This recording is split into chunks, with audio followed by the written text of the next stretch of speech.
Saiu uma pesquisa da Quest ontem e eu quero ir além daquilo que a pesquisa parece mostrar que já é alarmante. E eu quero conversar com todos vocês, porque hoje a gente tem uma chance, mesmo que numa conversa curtinha, porque esse trecho vai ser curtinho, mas a gente tem uma chance de entender melhor o que tem por trás desse capitalismo, do capitalismo financeiro, que é o que, enfim, prepondera hoje em dia. Fica comigo, que você vai entender uma coisa que é muito importante para você ter uma compreensão de como é que o mundo funciona e de onde surgem as injustiças. A pesquisa da Quest, ela mostrou vários gráficos. Aliás, mais uma vez, não me canso de elogiar o trabalho do Felipe Nunes e de toda a equipe da Quest que fazem essas pesquisas, né? Uma pesquisa da Genial Quest. A gente tem que sempre falar o nome de quem faz a pesquisa junto com a Quest, porque esse é o combinado da Quest, e por isso as pessoas pagam as pesquisas para ter o nome delas citados quando a pesquisa é citada. Então, já está citado aqui o nome. E a pergunta, são várias perguntas, mas as perguntas que eu trouxe para vocês, para poder desenhar uma coisa para vocês aqui, é o seguinte. Você tem dívidas financeiras? Se sim, muitas ou poucas? 31% das pessoas falam muitas, 36% poucas. Somados os dois, dá exatamente 2/3, 67%. E 33% não tem dívidas. Não confiem cegamente nesse número. Por quê? Porque a Quest não é uma empresa confiável? Não. Comecei dizendo que a Quest é uma das melhores empresas que existe no Brasil de pesquisa. Por que eu estou falando para não confiar nesses números aqui, William? Qual o problema de se fazer pesquisa sobre dívida? Se as pessoas são endividadas ou não. E só sabe isso quem lidou com essa questão de dívida a vida inteira, e eu lidei. Porque eu trabalhei 20 anos no mercado financeiro e depois a gente montou uma empresa de educação financeira. Meu irmão, minha irmã, muita gente que tem dívida não fala que tem dívida. Vergonha. As pessoas têm vergonha, como a Vivi falou, e medo. Isso é muito real, tá, galera? Isso é muito real. Tá? Muito real. As pessoas têm vergonha e medo. Isso aqui é piso. Isso aqui é piso. O cara não responde uma pessoa que ele não conhece na rua. Sei lá quem é esse cara. Sei lá o que ele quer. Entendeu? Sei lá se ele vai dizer pra alguém. Sei lá se... Depois ele trabalha pra alguma financeira, eu digo que eu tô endividado, pode ser que eu não consiga crédito, pode ser que eu precise de crédito, saca? Tem tudo isso, galera. Aparece meu nome. E por mais que qualquer instituto de pesquisa fale, não, a gente toma todos os cuidados, confia no camarada aqui. E eu não confia no camarada. E eu não tô dizendo que isso possa acontecer, tá? Que possa eventualmente prejudicar o teu crédito por responder uma pesquisa. Aliás, isso não acontece assim. Mas as pessoas têm medo e, na dúvida, é melhor não responder. É isso que eu tô querendo dizer. Entendeu? É muito delicado isso. As pessoas têm medo e têm vergonha de assumir que estão endividadas. Então o número é muito maior do que isso. Se isso já é alarmante, fica comigo que é muito maior que isso. Vamos para mais dois, que esse papo ainda vai um pouquinho longe. Vamos lá. Você diria que tem conseguido pagar suas dívidas? Com muita dificuldade, 46%.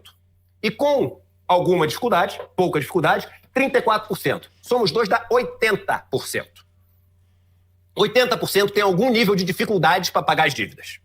Só 19% usa a dívida como aquilo que os neoliberais defendem, que a dívida deveria servir. Não, a dívida serve para estimular a economia, para fazer com que você possa ter uma vida melhor do que você tinha antes, para você poder gastar hoje o que você vai ganhar lá na frente, para você ter alavancagem, para você poder viver hoje com o carro que você precisa hoje, não amanhã, quando você vai ter o dinheiro.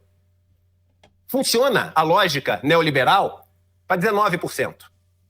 Para 1 em cada 5, para 4 em cada 5 não funciona. Lembro que é sempre pior do que isso, a realidade. Vamos para o próximo slide. Aqui, ó. Quanto dos seus ganhos, e aí eu vou entrar no assunto que eu trouxe hoje para vocês. Quanto dos seus ganhos você usa para pagar dívidas? Mais de metade do que ganha, só para pagar dívida. Mais de 50%. Entre 21% e 50%, 22%. Entre 10% e 20%, 15%. Lembrando que o Brasil, é um lugar onde a maior parte da população não tem sobra sequer de 10% do que ganha para poupar. Então a gente está falando aqui de pessoas que, ao terem que gastar entre 10% e 20% do que ganham, na verdade, elas estão se endividando ainda mais porque não sobra isso. Mas aí eu quero contar para vocês como é que o capitalismo funciona. E é engraçado, né? Porque aí tu pensa, esse número que a gente está vendo ali, ele diz o que pra gente? Diz pra gente que a renda do trabalhador é insuficiente para que esse trabalhador tenha o padrão de vida vendido a ele como o normal. Ou seja, para se sentir parte da sociedade. E às vezes não só para se sentir, mas para de fato ser parte da sociedade, você precisa ter determinado nível de consumo. Porque isso significa poder ter algum lazer, isso significa poder ter felicidade, isso significa ter saúde, isso significa ter educação, isso significa você poder ter acesso a transporte. O que eu estou querendo dizer? Os liberais sustentam que nós temos que poupar. Porque o investimento é produto da poupança, então a gente tem que poupar. E o que eu tenho sustentado é como é que a gente vai poupar se a renda é insuficiente para o mínimo. E a prova concreta dessa afirmação é o nível de endividamento das famílias. O nível de endividamento das famílias é um sinal que grita pra gente o quê? É um sinal que grita pra gente o seguinte: olha, tá faltando renda para a família.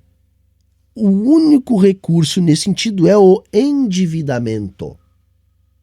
Então veja, nós não temos um nível de poupança que os liberais gostariam que nós tivéssemos, porque nós não temos renda para isso. A poupança é uma função da renda. Perfeito? E quero começar, apesar de parecer não tão lógico, falando que a gente está entrando num outro risco, porque se a gente vem do capitalismo financeiro, agora a gente está indo para um modelo que é todo apoiado nas grandes plataformas monopolistas digitais. Facebook, Google, Instagram e etc. A gente já vai para isso aqui. Mas deixa eu só dar um spoiler de um assunto que a gente tem que trazer aqui um dia. Os donos das empresas hoje em dia não são aquelas pessoas que estão aparecendo no CNPJ. Os donos das empresas são o Google, são o Facebook, são o Instagram, e eu te explico como. O YouTube, eu te explico como. Rápido, para poder entrar na outra explicação que volta para isso aqui. Você, quando monta uma empresa hoje, você precisa desses canais de distribuição, do Google, do Facebook, do YouTube, etc. Ninguém mais está conseguindo montar nenhum tipo de empresa, seja uma prestadora de serviço ou alguém que vende alguma coisa, sem poder divulgar, anunciar ou até vender a operação de venda em um desses canais, que são monopolistas. Então você faz uma conta de quanto custa cada cliente ali para você pescar no Google, para pescar no Facebook, para pescar no YouTube. Chama-se CPL, custo por lead, que se transforma em CPC, custo por cliente. Ou seja, um custo para atrair a atenção de um cliente, lead, indicação, e depois o custo para conquistar um cliente. O que o Google faz? O YouTube faz? Ele faz uma conta para o custo de cada cliente que você atrai ser, por exemplo, R$5. Aí tu monta a tua empresa toda com um monte de gente trabalhando, você botando o teu dinheiro, você investindo o teu risco, e você ganha de cada cliente R$10. Então, se custar 5, você ganha 8, você tem um lucro de 3. Mas você que assume o risco todo. Você e a tua equipe que trabalham para fazer aquele negócio. Mas o cara é monopolista. Tu não tem opção. Todo o teu negócio, toda a lógica do teu negócio depende daquilo. É como se eu sou um cara que produzo abacate, banana, maçã, milho, e eu tenho que pegar uma estrada para entregar aquele negócio. E tem um cara que é o dono do pedágio no meio da estrada. O cara chega, o custo de produzir o abacate é R$5. Eu consigo vender o abacate por 8. E o pedágio me cobra 1. A conta fecha. Só que aí é o seguinte, depois que eu tenho toda a minha estrutura montada, o que o dono do pedágio faz? O que o Google faz? O que o Facebook faz? Ele começa a subir o custo para te entregar cada cliente. Subir o custo. E aí quando ele está subindo o custo, todo o resultado da tua empresa, ele vai ao longo do tempo derramando para ele. Ele fica com o resultado todo da sua empresa e com 0 do risco e 0 do trabalho. Isso aí é uma nova forma de extração de mais valor, tá, galera? É o que o Eduardo tá descrevendo pra gente aí, né? Por isso que ele diz que o verdadeiro dono não é o do CNPJ. O verdadeiro dono é o que fica com o néctar do mais valor, tá? Da tua empresa. E você não tem alternativa, porque é um monopólio. E você não pode reclamar. Você já viu alguma vez a inflação do anúncio do Google? Não existe esse dado. A inflação do anúncio do Facebook? Não existe esse dado. Isso não é regulado. E aí, a empresa que você achava que era sua, no tempo era do Google, no tempo era do Facebook. Eu tenho pensado muito sobre essa questão do poder desse tipo de Big Tech, porque é um setor que já se transformou no mais importante da economia. Um dos motivos é esse que está aqui sendo descrito pelo Eduardo. Você não consegue mais ter negócio nenhum que essas empresas não fiquem com uma fatia do valor que você está produzindo. Tá? Então, É brutal. Outra, isso tudo cresce sem regulamentação. São governos paralelos, pairam sobre os governos. Começam a subverter uma das lógicas mais elementares do capital, que é a constituição do Estado como balcão de negócios da burguesia. O que é o Estado no capitalismo? O Estado no capitalismo é um ente sustentado economicamente e, portanto, politicamente pela burguesia, a fim deste garantir os interesses da própria burguesia. É aquilo que estabelece a concorrência, entre muitas aspas, saudável entre a burguesia para que possa existir a dinâmica do capitalismo. É aquilo que determina, que garante a propriedade privada para que os entes capitalistas possam estabelecer-se no mercado. Essa é a função do Estado no capitalismo. O que tem acontecido agora? Existem os estados que têm essa função, porém, a fim de continuar expandindo o lucro do capital de maneira a derrubar as últimas barreiras possíveis, vem se criando uma estrutura supraestatal, suprainstitucional. Porque esse Estado burguês, embora ele tenha essa formatação e essa serventia, ele nasce de um processo lá do século XVIII, né? Um pouquinho antes, um pouquinho depois, a depender de cada caso, mas de um processo de estabelecimento dos estados modernos, que é esse Estado configurado pela burguesia, pelo capital. Aquele momento era um momento de constituição de estados a partir de uma lógica onde a classe burguesa era a classe revolucionária, que precisou do povo, portanto da classe trabalhadora, para a constituição do seu próprio Estado, suplantando o antigo regime, que era a monarquia.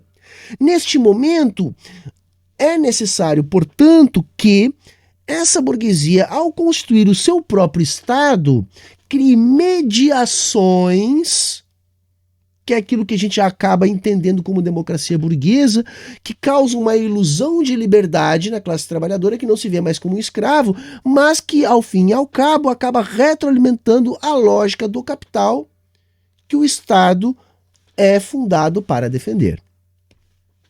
O que de diferente nós temos agora com essa configuração dessas big techs como instituições supraestatais, não passíveis de regulamentação, não passíveis de limitação?